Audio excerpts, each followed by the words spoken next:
Hi everybody, I'm Natasha if you're new to my channel. Today I will be talking about IVF questions and answers.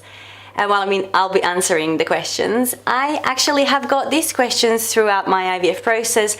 These questions are not going to be very technical, but some of them are just how I felt and why. So I have them written down in my little notebook here, and I will be reading them out for you as well. So question number 1. How did you decide to do IVF? Okay, so I didn't really decide. Well, I did decide at the end of it, but I had 3 miscarriages. And if you are living in the UK, you're aware that if you have 3 miscarriages or more, you get offered IVF. So it's like a natural second step, and then you have your meetings and then they tell you all about it. So that's how I got this offer, and that's how I accepted that, because I thought that was like a little chance for me to get me to where I want to be. The second one is, how bad are injections? And were you scared of them? Now initially, I'm not normally scared of injection needles or anything like that. So for me, that wasn't like an issue that I was freaking out about. However, my first evening of injection, I had a friend over as Matt wasn't around, unfortunately, and it was pretty scary. I don't know what I was scared about. I think I was mostly scared about how am I gonna do this right? Is this gonna be right? So yeah, it was fine. It was totally fine. It wasn't even painful at all. But I'm gonna tell you, there is 3 different injections that I was taking in both cycles. One is the one that I think everybody gets. It's like a primarily one. It's called Bucellarin. I think it's the brand name is Supercure or something like that. So everybody here kind of has this one. And that one is already, like, guys, it's the thinnest needle you've seen. But I mean, when you kind of have to do it yourself and then you're like freaking out, it's not super easy. But maybe it's a good start injection, because other ones are a lot nastier and thicker and more painful. So this one was not a big deal. It just went in like into the butter. It was nothing going on. So the other one that I was taking that is pretty horrible, I'm sure everybody out there who experienced it, it's called Fragmin.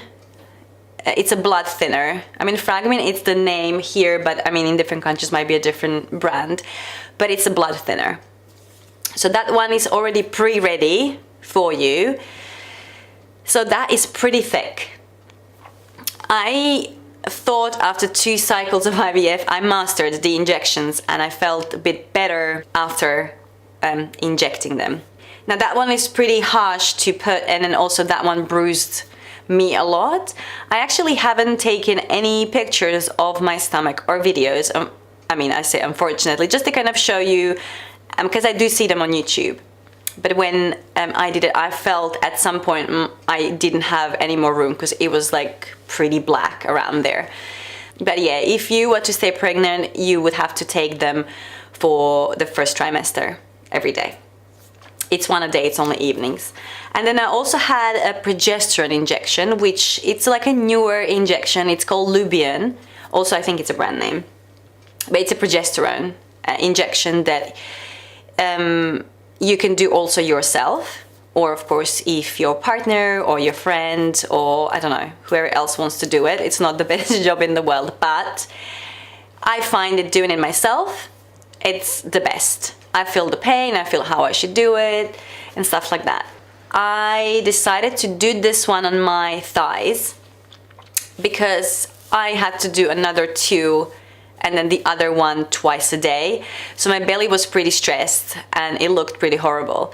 So I thought my muscles on my thighs would be like a good go for that. So I was doing that one also twice a day. And that one was also pretty painful. I know you have to really learn how to relax your muscles. It's the same as any injection. If you stiffen your muscles, if anybody injects in that, it's gonna be painful. And your leg is going to be stiff for the whole day and day after, and then you have to still do it twice a day. So just to try to relax it and just get used to it. But that's the one that both of them I didn't really like. The third question I wrote down is, did you have any side effects from medications? Now, I know that a lot of you gained weight, I don't know, or you lost weight. I was in the second category. I did not gain any weight. It just didn't happen. Your belly gets a bit bloated, yes, but that's just how it goes. Specifically when you have your like egg collection and you know you're trying to grow your eggs, your belly just gets like pregnant belly looking. I have had allergic reaction, however, to something, either vitamin or an injection, and nobody knew what it was from. I've done all my injections and all my progesterone, estrogen, and all the other medication, and all of a sudden my body went into this, like my face was almost swelling but like stretching. It was so strange, and I become really hot, and I thought I'm burning, and all of a sudden my skin, my head, my neck was bright red. My ears, my knees, all the joints, like it was insane. So yeah, and I was at home alone, and then I went to the hospital, and they wouldn't know. They wouldn't know if it was from, they assume it was from maybe vitamin B that I was taking on its own. So I don't know, but they were freaking out, so they took out Lubian for me. But I haven't had, they never knew if that was actual side effect of the medication. So like, I don't know, it just happened. So the question number 4, was IVF painful physically? Okay, so IVF is painful physically and emotionally, but physically it was painful when you were doing your injections most of the times. But I mean, physical pain, it wasn't like anything extraordinary. I don't think, not for me anyway. I think it's for most people. You can take the physical pain, but it's just kind of a hormonal and emotional state is a little bit different. But yeah, no, that was just it. Question number 5. How many embryos did you transfer each time?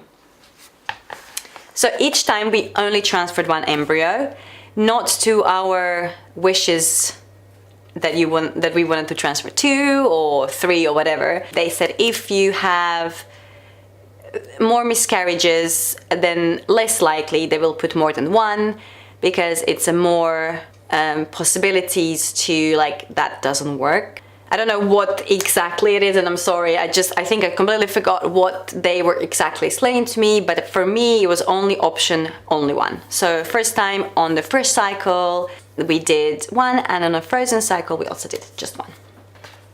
6th question is, did you eat differently? Now I find a lot of YouTube videos, but then also blogs, and people talk about this a lot. I do think it's very, very important to eat, I wouldn't say differently, but just consistently good and unprocessed, preferably, would be good. I did take more proteins in my food, which means by eating, I'm just gonna give you a couple of examples, lentils or different sorts. I had them a couple of times a week. I also had a lot of spinach.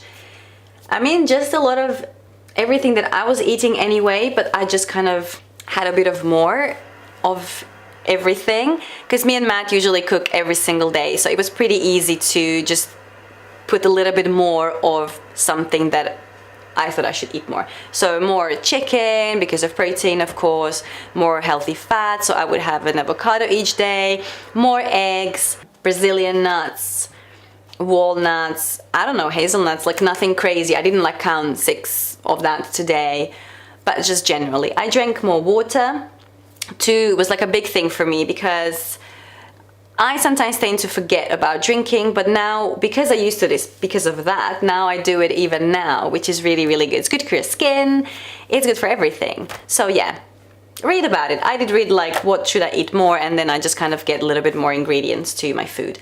And also, of course, I took prenatal vitamins, I took C vitamin D and B, like an extra. I still take C, D and prenatals anyway, so it wasn't anything crazy. Now, this one is number 7, and it says, did you do any other procedures while in IVF and why. Once when you have unexplained infertility, it's a lot of questions about what other procedures can we do. So, while they're doing a lot of scans and a lot of blood testing and of course a lot of everything, they tend to not see anything. If you're lucky like me, perhaps I think I'm lucky because they haven't never find anything. But then they would do a couple of different scans than a normal inside scan. It's called 3D SIS. I could explain this, but I'm not going to. I'm going to read it because I'm not very good at explaining in English, and I've been here forever, but I just still can't do it. So 3D SIS is an investigation which is performed to look for your uterine pathology. It involves passing a catheter through the neck of the womb, followed by distension of the uterine cavity. Three-dimensional images of the uterine cavity are taken and assessed. So I have done this scan twice. Apparently most people that do IVF, when it's something unexplained and not known, it's like a good one to see everything overall. And it's painful. Like, I believe up to this point I'm pretty good with all these. Like, I mean I'm not good. It was painful for me, and you can't move, and it takes, I don't know, depends how long it takes, 5 to 7 minutes I would say. So yeah, that was the one I did twice. And also another one that I did is hysteroscopy. Here I am again with my little phone. Okay, so this one I had to do because they apparently have seen like something that is so small that I don't think it would affect anything in the uterus. However, they wanted to do hysteroscopy. So hysteroscopy is a procedure used to examine the inside of the womb or uterus. It's carried out using a hysteroscope, which is a narrow telescope with a light and a camera at the very end. Images are sent to a monitor as your doctor or specialist nurse can see inside your womb. So you have them examine, and you have a big screen that you watch, and then they show you where they're at and what they can see, what's in there. So the hysteroscope is passed into your womb through your vagina and cervix, which is like an entrance of the womb, which means no cuts needs to be made in your skin. So it can be carried out for a lot of different things. For me, it was they've seen something that was like the tiniest thing that I could never ever see on that monitor they keep showing me. So they put me to sleep, they've done the procedure, and then they haven't seen anything really. It was like a tiniest thing that they cut and moved, and then that was it. A couple of months later, I had to do it again, which was, I was not asleep, and it was super painful. But like, I've done it, it's fine. You see how much you can go through pain. So these are the procedures that I have actually done because of it. There wasn't anything else. I was offered different things, but I'm not going to talk about them because I haven't done them. The question number 8. Did you have one designated doctor that take care of you? No, I haven't. I just wanted to make a bad joke. No, it's not. I'm not going to. If you do go private, you will be seen by one person. If you are going through a hospital and not private, that's how it is in UK. Maybe just in London. I don't know. Like anymore, I'm very confused. But I know I was seen by approximately 8 to 10 different doctors, who clearly, when you're seen by 8 different or 10 different people, every time when you go in, you have to explain everything from the start to, to where you at, and it's just very boring. And I find it very difficult because it's not very personal. Then also you have a doctor who you really like, and then you just want to see them next time, but you don't. You just see someone that you didn't like sometimes. And then you go home devastated and unhappy. But then you see the one that you like, and then you are happy again. So yeah, I didn't have one, no. This one, number 9, it's interesting. I never talked about this, but did you have genetic testing? I'm going to explain that also. I'm going to read that through what genetic testing is. But no, we have never had genetic testing. It's on our embryos. We have never said no, that we would never do it. Anyone can do it. In London, they do it in a lot of different places. So what that is, pre-implantation genetic diagnosis involves removing a cell from an IVF embryo to test it for a specific genetic condition. So let's say one of the examples they give is cystic fibrosis. So that all happens before transferring the embryo into the uterus. So this is BGD testing. There is also PGS, which is pre-implantation genetic screening, is a proper term for testing for overall chromosomal normality in embryos. So when they had my embryos, our embryos, they would kind of scrape the top of it and then test it for any genetic abnormalities. But no, we haven't done that. And the last question, how and when did you decide that IVF is not for you? I think I talked about in one of my videos about that, but to be able to decide that this is not for you when it is appealing in a way, because they almost promise you that this is your chance. I found it very, very difficult to say no, like I don't feel good about this. So that is not me giving up. Just want to say that because I did get that in one of my emails, private emails as well. People were saying that I gave up and, you know, that like people shouldn't give up if they want something. I absolutely agree, they shouldn't, and I didn't give up. I would like to pursue that in any other possible ways, but this is just not my way, and this is not for me. I feel different as a person. It doesn't make me who I am, and it was just too confusing, and I never get what I wanted answers wise. Not that I didn't stay pregnant, because I did, but I also did stay pregnant without it. So unless someone can explain more about these things to me, I just don't really, I'm not interested. So yeah, very simple. So these are the 10 questions and answers that I thought I could share with you. I hope you enjoyed this video and it wasn't too long. Yeah, subscribe to my channel if you haven't already. Like the video if this is something you're interested in. And also I will link a couple of useful links just in the description box. But yeah, you all have a lovely day. I'll hope to see you very soon. And yeah, laugh a lot. Don't forget that. It's important. Bye.